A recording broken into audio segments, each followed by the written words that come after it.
சுபாஷினி இந்த காலகட்டத்தில் இருக்குன்னா இவர்கள் தங்கள் உடல் ரீதியான வாட்ச் மூலமா பிரச்சனையை ஒருத்தர் ஜெயிலுக்கே போனார். கட்டத்துறைக்கு கட்டம் சரியில்லைங்கிற மாதிரி இவங்களுக்கெல்லாம் நேரம் சரி இல்லை, நீண்ட காலமா குழந்தை பாக்கியம் இல்லாம இருக்காங்க. அவங்களுக்கு இந்த காலகட்டத்தில் கணவன் சொல்வதை மனைவி கேட்க மாட்டாங்க, மனைவி சொல்வதை கணவன் கேட்க மாட்டாங்க. தங்க பார்ட்னர்ஷிப்ல தொழில் பண்ணிட்டு இருக்காங்கன்னா பிரிஞ்சு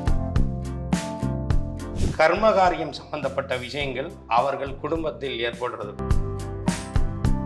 5ஆம் பாவமா இருக்கு, வயிற்றுல ஒரு ஆபரேஷன் நடக்கும். சில நேரம் அது நல்லதா கூட இருக்கும்.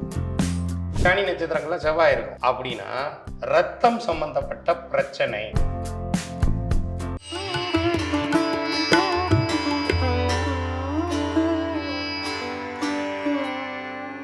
பிரணவ மந்திரம் நேயர்களுக்கு அன்பு வணக்கம். இப்போ கோச்சாரத்துல மீன ராசியில பெயர்ச்சியா இருக்கக்கூடிய சனி பகவான் அடுத்த 2.5 வருட காலங்கள் அவருடைய பார்வைப்படக்கூடிய ராசிகள்ல அதுல கிரகங்கள் இருந்தா ஒரு மனிதனுக்கு என்ன மாதிரி அவர் பிரச்சனையை கொடுப்பார், அதுல இருக்கக்கூடிய பிளஸ் பாயிண்ட்ஸ் என்ன, அதுல வாழ்வியல் பரிகாரம் மூலமாக நம்ம இந்த நாட்களை எப்படி நல்ல விதமா கழிக்க முடியும்னு சொல்லி நமக்கு ஒரு தீர்வு கொடுக்கறதுக்காக நேர்மறை சிந்தனையாளர் திரு நற்பவி நம்பிராஜன் அவர்கள் நம்ம கூட இணைஞ்சிருக்காங்க.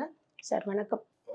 இதே இடத்துல மீனம், ரிஷபம், கன்னி, தனுசு இந்த இடத்துல ஒருத்தருக்கு குரு பகவான் இருக்காங்க. அப்படிங்கும்போது இந்த 2 வருட காலங்கள்ல அவங்களுக்கு என்ன மாதிரி பிரச்சனைகள் வரும், அதை எப்படி எதிர்கொள்ளலாம்? குரு அப்படின்னா என்ன? குழந்தை. குழந்தை ஒண்ணு, பொருளாதாரம்னு அர்த்தம் அல்லது பெரும் பணம்னு அர்த்தம். சனியும் குருவும் சம்பந்தப்படும் போது வில்லங்கம், டாக்குமெண்ட் சம்பந்தப்பட்ட பிரச்சனைகள், அடுத்தது court case problem, litigation problem, legal issues அப்படிங்கிறது கண்டிப்பாக ஏற்படும். பொதுவாகவே அவர்கள் ஜாதகத்திலேயே இருக்குது. குரு சனி சேர்க்கை இருக்கு. மீனத்திலேயே தனுசுலேயோ சனி இருக்கு, கும்பத்துல மகரத்துல குரு இருக்கு, அல்லது குருவின் நட்சத்திரமான பூரட்டாதி, விசாகம், புனர்பூசத்துல சனி இருக்கு, அல்லது சனி நட்சத்திரமான உத்திரட்டாதியில குரு இருக்கு அப்படின்னா அது குரு சனி தான். குருவுக்கு பக்கத்துல சனி இருந்தாலும் குரு சனி தான். அந்த 3 7 10 பார்வை சனிக்கு, இல்ல குருவுக்கு 5 7 9 பார்வை சனி இருந்தாலும் குரு சனி சேர்க்கை தான். இவர்களுக்கு இயற்கையாகவே இந்த டாக்குமெண்ட் சம்பந்தப்பட்ட பிரச்சனைகள் இருக்கும். இப்போ கோச்சாரத்துல அது சம்பந்தப்படும் போது அவர்களுக்கு இந்த மாதிரியான விஷயங்கள்ல கவனமா இருக்கணும். ஒரு ரியல் எஸ்டேட் பண்றவரா இருக்காரு, இல்ல இந்த காலகட்டத்துல வீடு வாங்குறாங்க, இடம் வாங்குறாங்கன்னா ஈஸி இந்த லீகல் சம்பந்தப்பட்ட விஷயங்கள்லாம் கரெக்டா இருக்கான்னு போய் பார்த்து வாங்கணும். இல்லைன்னா அதுல போய் சிக்கிக்குவாங்க, டாக்குமெண்ட்ல சிக்கிக்குவாங்க, இல்ல கோர்ட்டு கேஸு இல்லைங்க ஏதாவது வந்துடும். ஸோ இதுக்கு பரிகாரம் குரு கொண்டக்கடலை, சனி எள்ளு, இது 2ஐயும் அரைச்சு பறவைகளுக்கு கொடுக்கலாம், எறும்புகளுக்கு நீங்க இது பண்ணலாம். இந்த காலகட்டத்துல எந்த இடத்தையும் நீங்க வாங்காதீங்க. குருனா அழகன் அர்த்தம், சுந்தரன் அர்த்தம், சுந்தரேஸ்வரர். சனி அப்படின்னா மீனாட்சின்னு பேர் வரும். மீனாட்சி சுந்தரேஸ்வரரை வழிபடணும். வியாழக்கிழமை ஒரு டாக்குமெண்ட் ப்ராப்ளம்னா அந்த டாக்குமெண்ட்டை வச்சு அர்ச்சனை பண்ணணும். ஒரு இடத்துல பிரச்சனைனா அந்த டாக்குமெண்ட்டை வச்சு இது பண்ணணும். மற்ற பிள்ளையாரை கும்பிட்டேன், நவகிரகத்தை கும்பிட்டேன்லாம் கும்பிடக்கூடாது. சனிக்கிழமைன்னா மீனாட்சியை மட்டும் கும்பிட்டுட்டு வரணும். கலர்ஸ்ல பார்த்தீங்கன்னா குருனா மஞ்சள், சனினா நீலம். அப்போ அந்த ரிப்பன் 2ஐயுமே சார்ட் பேப்பரையோ எதையோ கட் பண்ணி போடுங்க. இன்னைக்கு பண்ணணும், வியாழக்கிழமை சனிக்கிழமை பண்ணிட்டே இருக்கணும். இந்த பொருட்களை தான் தானம் கொடுக்கணும். கொண்டக்கடலையை கொடுக்கலாம், எள்ளை கொடுக்கலாம். இது கொடுக்கறது ரொம்ப நல்லது. நேர்மறை பரிகாரத்துக்கு தானம், எதிர்மறை பரிகாரத்துக்கு அதை அரைச்சி இது பண்ணி பறவைகளுக்கு போடுறது, இந்த வேலைகளை பண்றீங்க. அப்புறம் ரிப்பன் கட்டிங் பரிகாரத்தை பண்றீங்க. இல்ல ஒரு சித்தரை நீங்க குருவா நினைச்சிருக்கீங்கன்னு வைங்க, அவருக்கு போய் ஒரு எல்லோ கலரு வஸ்திரத்தை தானம் பண்ணுங்க. சனினா செருப்புன்னு அர்த்தம். உங்க குருவுக்கு செருப்பு வாங்கி கொடுக்கலாம். அது குரு சனி பரிகாரமாகவும் வேலை செய்யும். இவர்கள் எழுத வேண்டிய எண்கள் 383838838383. இந்த எண்களை இவர்கள் எழுதலாம். 338833 எழுதலாம். இப்போ பொருளாதாரம், பணம் குருன்னு சொல்லிட்டீங்க. இப்போ குழந்தையும் குரு தான். இப்போ குழந்தைகள்கிட்ட பிரச்சனை வராமல் இருக்கு, இல்லை குழந்தை பிறப்புல பிரச்சனை வராமல் இருக்கு, அவங்க என்ன பண்ணுவாங்க? பொதுவாக சனி அப்படின்னா குரு அப்படிங்கும் போதும் கரு அப்படின்னு அதனாலதான் கரு வரை அப்படின்னு சொல்றது உண்டு. இது குரு அப்படிங்கிற கான்செப்ட்லையும் சனி அப்படிங்கிற கான்செப்ட்லையும் தான் வரும். அவ என்ன பண்ணலாம், கர்ப்பிணி பெண்களுக்கு நாம உதவி செய்யலாம். அது கர்மாவா இருக்கும். கவர்மெண்ட் ஹாஸ்பிட்டல்ல இருக்கக்கூடிய கர்ப்பிணி ஸ்திரீகள் அவர்களுக்கு போய் வசதியா இருக்கிறவங்க அந்த கர்ப்ப செலவுகளை மெடிக்கல் எக்ஸ்பென்சஸை ஏற்றுக்கலாம், அல்லது அவர்களுக்கு ஏதாவது பொருட்கள் வாங்கி கொடுக்கலாம். மஞ்சள் கலரில் இருக்கக்கூடிய பழங்கள் அது அனைத்துமே குரு தான். அன்னாச்சி பழம், பலாப்பழம், மாம்பழம், வாழைப்பழம், யானை வந்து குரு தான். நீங்கள் நல்லா பார்த்தீங்கன்னா இந்த காலகட்டத்தில் யானைகள் நிறையா மடியும், யானைகள் சம்மந்தப்பட்ட பிரச்சனைகள் நிறையா ஏற்படும். ஏன்னா சனி குரு சம்மந்தப்பட்டதுனாலே யானைக்கு ஒரு பிரச்சனை வருது. யானைக்கு வந்ததுனாலே பொருளாதாரத்துக்கு சிக்கல் ஏற்படும். போன வருஷத்துல இருந்து பாருங்க, நிறைய வந்து யானை வந்து செத்து போயிருக்கும். யானைகளுக்கு ஏதாவது ஒரு பிரச்சனைகள் ஏற்படும். அப்போ யானைக்கு போய் நாம மஞ்சள் வாழைப்பழத்தை கொடுத்தோம்னா குரு சனிக்கு பரிகாரமா வேலை செய்யும். இப்போ ஒருவருக்கு சுய ஜாதகத்துல குரு இந்த இடங்கள்ல இருக்கும் பொழுது என்ன மாதிரி அவங்க பரிகாரங்கள் செஞ்சா நம்ம வந்து அதுல இருந்து அடுத்த 2 வருடங்கள் கொஞ்சம் பாசிட்டிவா போகலாம் அப்படின்னு இருக்கீங்க. அடுத்ததாக இப்போ இதே இடத்துல மீனம், ரிஷபம், கன்னி, தனுசுல செவ்வாய் இருக்கு ஒருவருக்கு, என்ன மாதிரி பிரச்சனைகள் அவங்க எதிர்கொள்வாங்க? செவ்வாயும் சனியும் பகை. எப்படி சூரியன் சனி பகையோ அதே மாதிரி செவ்வாயும் சனியும் பகை. அதனாலதான் காலபுருஷ தத்துவத்துல செவ்வாய் வீடான மேசத்துல சனி நீச்சமாகும், சனி வீடான மகரத்துல செவ்வாய் உச்சமாகும். இந்தியாவை மகர ராசிம்பாங்க, மேசத்தை பிரிட்டன் லண்டன் பாங்க. அதனாலதான் நம்மள அவங்க அடிமைப்படுத்தினாங்க. சனினா அடிமை, செவ்வாய் உச்சமாயிருதா மகரத்துல, அங்க நம்ம நீச்சமாயிருமா. செவ்வாய் வந்து ஃபாஸ்ட், சனி ஸ்லோ. இந்த மாதிரியான அமைப்புல உங்க ஜாதகத்துல இந்த மாதிரியான இது இருந்ததுன்னா நிறைய பேருக்கு இணைவே இருக்கும். இணைவு இருக்கும், பார்வை இருக்கும். செவ்வாய் வீட்டுல சனி இருக்கும், சனி வீட்டுல செவ்வாய் இருக்கும், செவ்வாய் நட்சத்திரங்கள்ல சனி இருக்கும், சனி நட்சத்திரங்கள்ல செவ்வாய் இருக்கும். அப்படின்னா அவர்களுக்கு ரத்தம் சம்பந்தப்பட்ட பிரச்சனை ஒண்ணு இருக்கும், இளைய சகோதரம் சம்பந்தப்பட்ட பிரச்சனை இருக்கும். இளைய சகோதரன் அப்படின்னா செவ்வாய், சனினா மூத்த சகோதரன், இல்ல அண்ணன் கூட சண்டையா இருக்கும், அல்லது தம்பி கூட சண்டையா இருக்கும். பெண்களுக்கும் இதாகும். செவ்வாய் சனி இந்த காலகட்டத்துல இருக்குன்னா இவர்கள் தங்கள் உடல் ரீதியான விஷயங்கள்ல கவனமாக இருக்கணும். ஏன்னா செவ்வாய் சனி அப்படின்னா அறுவை சிகிச்சைன்னு அர்த்தம். மேஜர் ஆபரேஷன்ஸ், சர்ஜரிஸ் நிறைய எந்த உறுப்புகள்ல நடக்க வாய்ப்பு இருக்கு குறிப்பா? அது எந்த பாவத்தை பொறுத்துன்னு இருக்கு. மேசத்துல இருக்கு, மேச லக்னமா இருக்காங்கன்னா என்ன ஆகும், தலையில அறுவை சிகிச்சை ஏற்படுறதுக்கு வாய்ப்பு இருக்கும். அவரவர் லக்னத்துக்கு லக்னத்தை பொறுத்தும் பாவத்தை பொறுத்தும் அந்த காலபுருஷ தத்துவப்படி எது எது எந்த உறுப்பு கொடுக்குது. 5ஆம் பாவமா இருக்கு, வயிற்றுல ஒரு ஆபரேஷன் நடக்கும். சில நேரம் அது நல்லதா கூட இருக்கும். இப்ப வந்து சிசேரியன் ஆபரேஷன் பண்றாங்க குழந்தை பிறக்கிறதுக்கு, அப்படியா இருந்தா நல்லது. ஆனா ஒரு இரண்ய ஆபரேஷனு இல்ல வயிற்றுல அப்பண்டிஸ் அதுக்கு ஆபரேஷன் பண்றாங்கல்ல, அத மாதிரியான இதெல்லாம் இந்த காலகட்டத்துல நடக்கிறதுக்கு நிறைய வாய்ப்பு இருக்கு. செவ்வாய்னா போலீஸு, சனினா திருட, திருட்டு போகிறதுக்கு வாய்ப்பு இல்லை, இவங்க போலீஸ் ஸ்டேஷனுக்கு போகிறதுக்கு வாய்ப்பு. இத மாதிரியான இதெல்லாம் நடக்கும். காவல்துறை சம்பந்தப்பட்ட இடங்களுக்கு செல்லக்கூடிய அமைப்பு. ரத்தத்தை வந்து செக் பண்ணிக்கணும், ஹீமோகுளோபின், பிளட் ப்ரெஷரை ஏற்றி விடுறது சனி தான். செவ்வாய்க்கோட தொடர்பு ஏற்படும் போது அவங்களுக்கு பிளட் ப்ரெஷர் வர்றதுக்கு வாய்ப்பு கண்டிப்பாக உண்டு. இந்த ரெண்டையும் குறிக்கக்கூடியது கடவுள்ல சுப்பிரமணியர், அப்புறமா பாண்டி முனி அப்படிங்கிறது இந்த தெய்வங்களை வணங்கலாம். மதுரையில இருக்கக்கூடிய பாண்டி முனி, சுப்பிரமணியர் அப்படிங்கிறது முருகன்ல வந்து வள்ளி தெய்வானையோட இருக்கிறவரு சுப்பிரமணியர்னு சொல்லுவாங்க, சண்முகர்னு சொல்லுவாங்க.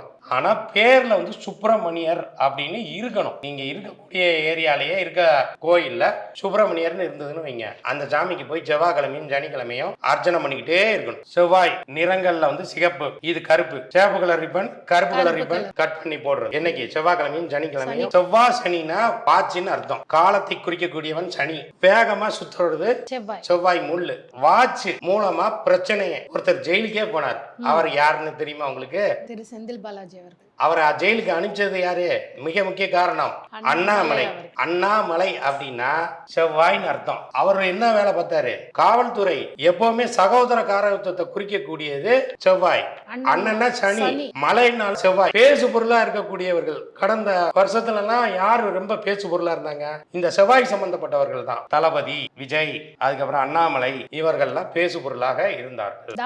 தானங்கள்ல பருப்பு, துவரம் பருப்பு செவ்வாய், பருப்பு வந்து எள்ளு, இத பறவைகளுக்கு அரைச்சு கொடுத்தோம். ஆமா, இதையும் செவ்வாய்க்கிழமை சனிக்கிழமை பண்ணிட்டே இருக்கணும். ஒரு தோரம் பருப்பு சாதம் கொஞ்சமா எள்ள அதை பொடி பண்ணி போட்டு சுப்பிரமணிய சாமி கோயில்ல போய் செவ்வாய்க்கிழமையோ சனிக்கிழமையோ வச்சு வரக்கூடிய நபர்களுக்கு பிரசாதமா கொடுத்துருங்க. இது ஒரு பரிகாரமா வேலை செய்யும். இன்னொரு விஷயம், இவர்களுக்கெல்லாம் வந்து பாத்தீங்கன்னா கட்டத்துறைக்கு கட்டம் சரியில்லைங்கிற மாதிரி இவங்களுக்கெல்லாம் நேரம் சரியில்லைன்னு அர்த்தம். செவ்வாய் சனி சம்பந்தப்பட்டவங்களுக்கு செவ்வாய் சனி வாட்ச்னு சொல்லிட்டேன். இந்த வாட்சை என்ன பண்ணலாம், டேமேஜ் பண்ணலாம்ல. ரொம்ப காஸ்ட்லியான வாட்சை உடைக்க கூடாது. 50 ரூபா 100 ரூபாய்க்கு வாட்ச் இருக்கும், சில வாட்ச் கடையில கம்மியான விலைக்கு வாட்ச் இருக்கும். அதை வந்து இவங்க டேமேஜ் பண்ணி இது பண்ணலாம். இதை தானமாவும் கொடுத்துடலாம். நேர்மறை பரிகாரத்துக்கு நீங்க யாருக்காவது வாட்ச் வாங்கி கொடுங்க. அதுவும் வந்து இந்த சுப்பிரமணி, பாண்டியராஜ, மணிகண்ட, பால சுப்பிரமணிய இந்த மாதிரியான பெயர்கள் உடையவர்களுக்கு போய் நீங்க செய்யலாம். அல்லது அந்த கோயில்ல கூட இருக்கக்கூடிய குருக்களுக்கு கூட கொண்டு போய் கொடுத்துடலாம். சாமிக்கு பூஜை பண்றவருக்கு கூட இது பண்ணலாம். இவங்களுக்கான தவிர்க்க வேண்டிய நிறங்கள் என்ன, எழுத வேண்டிய கருப்பு நிறத்தை தவிர்த்தணும், நீல நிறத்தை தவிர்த்தணும், சிகப்பு அவர்கள் பயன்படுத்தலாம். எழுத வேண்டிய எண்கள் 999899 இந்த எண்களை எழுத வேண்டும். அதிகமா எழுதுறதுனால அவங்களுக்கு பணம் வரும், அதே மாதிரி பாசிட்டிவாவும் இருக்கும். அப்படிங்கிற பிரச்சனையில இருந்து தீர்வு கிடைக்கும். இப்போ ஒருவர் பிறப்பு ஜாதகத்துல மீனத்திலயோ ரிஷபத்திலயோ கன்னியிலயோ தனுசுலயோ சனி இருந்தாலோ இல்ல சனி நட்சத்திரத்துல அவங்க பிறந்திருந்தாலோ அடுத்த 2 வருடங்கள் என்ன மாதிரி பாதிப்பு ஏற்படும்? சனியை பார்த்துக்கிறது பிளஸ். ஏன்னா நீண்ட கால பிரச்சனைகள் எல்லாமே அவர்களுக்கு ஒரு தீர்வை கொடுக்கும். ஒரு 20 வருஷமா ஒரு கேஸ் நடக்குது அப்படின்னா சனியை பார்க்கும்போது இந்த கேஸ்ல வந்து இவங்களுக்கு ஃபேவரான ஒரு ஜட்ஜ்மெண்ட் வந்து கிடைக்கும். இல்ல நீண்ட காலமா குழந்தை பாக்கியம் இல்லாம இருக்காங்க, அவங்களுக்கு இந்த காலகட்டத்துல குழந்தை பாக்கியம் கிடைக்கும். வெளிநாடு போகக்கூடிய அமைப்பு அவர்களுக்கு ஏற்படும். இந்த இடங்கள்ல சனி இருந்ததுன்னா அவங்களுக்கு வந்து ஒரு பிளஸ்.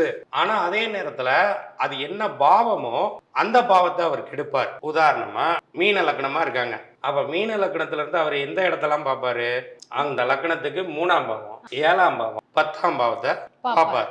லக்னத்திலையும் அவர் இருக்காரு.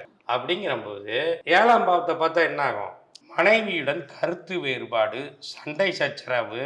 பார்ட்னர்ஷிப்ல தொழில் பண்ணிட்டு இருக்காங்கன்னா பிரிஞ்சு போயிடுவாங்க. 3ஆம் பாவங்கிறது முயற்சி ஸ்தானம், தைரிய வீரிய பராக்கிரம ஸ்தானம்னு சொல்லுவாங்க. அவர்களுக்குள்ள ஒரு மன பயம் வந்துடும். முயற்சிகளை வந்து இன்னைக்கு செய்ய வேண்டிய காரியத்தை நாளைக்கு பண்ணிக்கலாம் அப்படின்னு இது பண்றது, குறிப்பிட்ட நேரத்துக்கு அவங்க ஒரு இடத்துக்கு போக முடியாத இதை கொடுக்கும். 10ஆம் பாவங்கிறது என்னது, தொழில் சார்ந்த பிரச்சனைகள் ஏற்படுறதுக்கும் வாய்ப்பு. கர்மா அப்படிங்கிறதும் அதுவும் கர்ம காரியம் சம்பந்தப்பட்ட விஷயங்கள் அவர்கள் குடும்பத்தில் ஏற்படுறதுக்கும் வாய்ப்பு. அப்ப இதுக்கு என்ன பண்ணலாம், இவங்களே அவங்களுக்கு தெரிந்தவர்களோ உறவு முறைகளோ ஃப்ரெண்ட்ஸ் இருக்குள்ளேயோ கர்ம சம்பந்தப்பட்ட விஷயங்கள் நடந்ததுன்னா ஆளா போய் அவங்க அந்த இடத்துல உதவி செய்யணும், நிக்கணும். அடக்கம் பண்றதோ எரிக்கிறதோ அது வரைக்கும் கூடவே இருந்து அவர்களால் முடிந்த வேலைகளை அங்கே செய்ய வேண்டும். அதை செஞ்சா அவங்க ஃபேமிலியில எதுவும் நடக்காம அது காப்பாற்றும். அல்லது அனாதை பிணங்களுக்கு உதவிகளை செய்வது, தெய்வ வழிபாடு, சனீஸ்வரனை கும்பிடலாம், பைரவரை கும்பிடலாம், எல்லை தெய்வங்களை கும்பிடலாம். தானியம்னா எள்ளு தீபம் போடுறது, எள்ளு உருண்டை சாப்பிட்றது, எள்ளு மிட்டாய் சாப்பிட்றது, எள்ளு மிட்டாயை நிறைய பேருக்கு தானம் பண்றது, எள்ளை நல்லா பொடி பண்ணி அதுல நாட்டு சக்கரை, வெள்ளை சக்கரை இந்த மாதிரியான இதை போட்டு பறவைகளுக்கு, எறும்புகளுக்கு, விலங்குகளுக்கு கொடுக்கறது ரொம்ப நல்லது. இந்த இடத்துல நிறங்கள்னு பார்க்கும்போது அவங்களுக்கு ஃபேவரா இருக்கும்போது அந்த ப்ளூ கலர் யூஸ் பண்ணலாமா, அவாய்ட் பண்ணி? ஒரு மேஷ லக்னமா இருக்காங்க, அவங்களுக்கு செவ்வாய் தசை நடக்குது, ராகு தசை நடக்குது, சூரிய தசை நடக்குது. இந்த மாதிரியான இதுல அவங்க அந்த நிறத்தை பயன்படுத்தக்கூடாது. சனியோட நிறத்தை வந்து பயன்படுத்த கூடாது. அதே ரிஷபம் லக்னமாவோ ராசியாவோ இருந்தாலோ, துலா ராசியாவோ லக்னமாவோ இருந்தாலோ சனியோட நிறத்தை அவங்க பயன்படுத்தலாம். இதற்கான எண்கள் 8080 இப்படி எண்களை எழுதி 888. ரூபாய் நோட்டில் இந்த எண்களை வந்து இவர்கள் சேமிக்கலாம். இந்த காலகட்டத்தில் இந்த எண்கள் வந்து அடிக்கடி கண்ணில் தட்டுப்படும். ஏஞ்சல் டைமிங்ஸ் 808 818 இந்த நேரத்துல இவங்க வந்து ஒரு நல்ல காரியத்தை செய்யலாம். இப்ப இந்த எண்கள் எத்தனை முறை எழுதணும் அப்படிங்கிற ஒரு கேள்வி இருக்கு. சக்சஸ் ஆகுற வரைக்கும் நீங்க இது பண்ணலாம். அல்லது உங்க உடல் பாகத்துல எழுதுறீங்கன்னா லெஃப்ட் சைடு பாடியில ஒரு தடவை எழுதுனா போதும். 8 எத்தனை தடவை வருதோ அது மாதிரியான கூட்டு எண்ணில் எழுதுங்க. இப்ப நீங்க சொன்ன தானங்கள் எல்லாமே சனிக்கிழமைகள்ல போய் தாராளமா பண்ணலாம். எந்த உறவோடு அடிக்கடி பிரச்சனை வரதுக்கு வாய்ப்புகள் இருக்கு? அந்த பாவத்தை பொறுத்து இருக்கு. எல்லாருக்குமே சனி மட்டும்தான் அங்க இருக்குன்னு சொல்ல முடியாது. வேற கிரகங்கள் இருந்ததுன்னா, சூரியன் இருந்ததுன்னா அப்பா கூட சண்டை வரும், மாமனார் கூட பிரச்சனை வரும், மேலதிகாரிகள் கூட பிரச்சனை வரும், மூத்த பையனோட சண்டை வரும், சந்திரன் இருந்தா தாயார் மாமியார் ஒரு பெண்ணால் அவமானப்படக்கூடியது ஏற்படும். செவ்வாய் இருந்ததுன்னா காவல்துறை இவங்கள தான் வந்து இந்த காலகட்டத்தில் காவல்துறை ஏதாவது லைசன்ஸ் இல்லை, அது இல்லை, ஹெல்மெட் போடலை, இல்லை வண்டி கொண்டு போய் எங்கேயா இடிச்சு ஃபைன் ஆகுறது, இப்படி ஏதாவது இதாகும். இதற்கூட மாந்தி மட்டும் இருக்கு, இல்ல தனித்த சனி மட்டும் இருக்குன்னா என்ன மாதிரி பலன்கள், என்ன பிரச்சனைகள்? தனித்த சனி இருந்தால் பிரச்சனையே கிடையாது, மாந்தி இருந்தாலும் பிரச்சனை. மாந்தியும் சனியும் சேர்ந்தாலே மரணம் அப்படிங்கிறது ஒரு இது சொல்றது உண்டு. இதுக்கு தான் என்ன பண்ணணும், ஜீவசமாதி வழிபாடு செஞ்சுக்கணும், அல்லது சுடுகாட்டில் இருக்கக்கூடிய எல்லை தெய்வங்களை வழிபடு. சனிக்கிழமை போய் சுடுகாட்டில் போயிட்டு வர்றது, பிணவ அறைக்கு போயிட்டு வர்றது. சனி மாந்திக்கு வந்து மாந்தினா பிரேதங்களின் அரசன்னு சொல்லுவாங்க, பிரேதாத்மா அப்படின்னு சொல்லுவாங்க. இந்த பிளாக் மேஜிக் அப்படிங்கிறது இந்த காலகட்டத்தில் கவனமாக இருக்கணும். அது சம்பந்தப்பட்ட தெய்வம் பிளாக் மேஜிக்கை ரிமூவ் பண்ணுறதுக்குன்னு இந்த வராகி, பிரத்திங்கரா தேவி, ஐயாவாடி பிரத்திங்கரா தேவி வழிபட்டீங்கன்னா 8 பக்கமும் மயானம். அப்போ அந்த மயானங்கும்போது அங்கே மாந்தி வந்துடுது. அந்த பிரத்திங்கரா தேவியை வழிபடும் போது மயானத்துக்கு நடுவில் இருக்கக்கூடிய தெய்வம் அப்படின்னு வழிபடும்போது சனி மாந்திக்கு பரிகாரம் ஆகும். ஆனால் கும்பகோணம் ஐயாவாடிக்கு தான் இது போகணும். உங்கள் ஏரியா பக்கத்தில் ஏதாவது ஒரு கிரிமேச்சர் இதுவோ அல்லது கல்லறையோ அது சம்மந்தப்பட்ட மின்சார இதுவோ இருந்ததுன்னா அது பக்கத்தில் இருக்கக்கூடிய எல்லை தெய்வங்கள் அப்படியான இது. அங்காள பரமேஸ்வரி கூட அதுதான். எலும்பு தலையை மாலையா போட்டிருக்கிற காளி, இந்த மாதிரி பைரவர், இவங்களை வழிபடுறதும் இதுக்கு வழிபாட்டுக்கு சரியான இது. அடுத்ததாக வந்து இப்போ சனி ஒருவருடைய பிறப்பு ஜாதகத்துல இருக்கும் பொழுது என்ன மாதிரி வழிபாடு பண்ணலாம், அதே மாதிரி என்ன நம்பர்ஸ் யூஸ் பண்ணலாம், கலர்ஸ், அவங்க பாசிட்டிவா அடுத்த 2 வருடங்கள் பிரச்சனையை தவிர்க்கிறதுக்கு என்ன மாதிரி பரிகாரங்கள்னு பார்த்துருக்கோம். தொடர்ந்து அடுத்ததாக சுக்கிரன் இருக்கு அப்படின்னா அவங்களுக்கு என்ன மாதிரி மாற்றங்கள் ஏற்படும் அப்படிங்கிறத பார்க்கலாம்.